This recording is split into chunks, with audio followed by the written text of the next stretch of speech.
This is a retail center. It's got one level of underground parking. Head of Communications at Centum Investments, Francis Murimi, explains the layout of the 850,000 square feet shopping mall under construction in Nairobi. The Two Rivers Mall will be built in one of the city's wealthiest suburbs, Runda. The development will provide Kenyans with more variety. In places like Dubai, the average time a shopper spends in a retail center is 4 hours. In Nairobi, it's been 30 minutes. And that's because there isn't a variety of things to do within the shopping centers. We are looking at bringing in that variety. So it's not just about shopping, it's about entertainment, it's about lifestyle as well. When Kenya revised data last month, the economy was judged to be 25% bigger in 2013 than originally estimated. The country moved to a lower middle income status from a low income status, an indicator of economic growth and increase in purchasing power.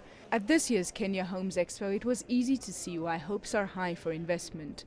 The Homes Exhibition and Real Estate Fair attracted a good turnout of developers and prospective homeowners. Real estate developers are putting up housing projects for an emerging class of spenders who have shown a preference for high-rise blocks with contemporary architecture. Land in the capital is scarce and expensive, so high-rise blocks offer the best return on investment. Concept has changed. Earlier, people used to go for over here, maybe 5-6 years back, they want first floor, second floor only. But now the trend has changed.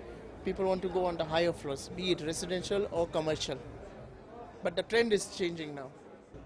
But it's not all good news. Some speculators have called the real estate boom in Kenya a bubble that is yet to burst, blaming real estate developers for taking advantage of the lack of urban housing to charge high prices for their properties, while the majority of Kenyans are locked out of the property market that experts say is the biggest in 40 years. The exhibition has been quite comprehensive. It has exceeded my expectations. However, I find that some of the properties are pretty expensive.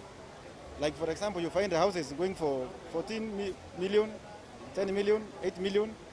For an average Kenyan, that is quite on the higher side. Samuel Muthoka, the Director for Social Research at Ipsos Synovate Kenya, agrees. To the local person who is not earning or whose salary is low, and that could form over 50% of the population.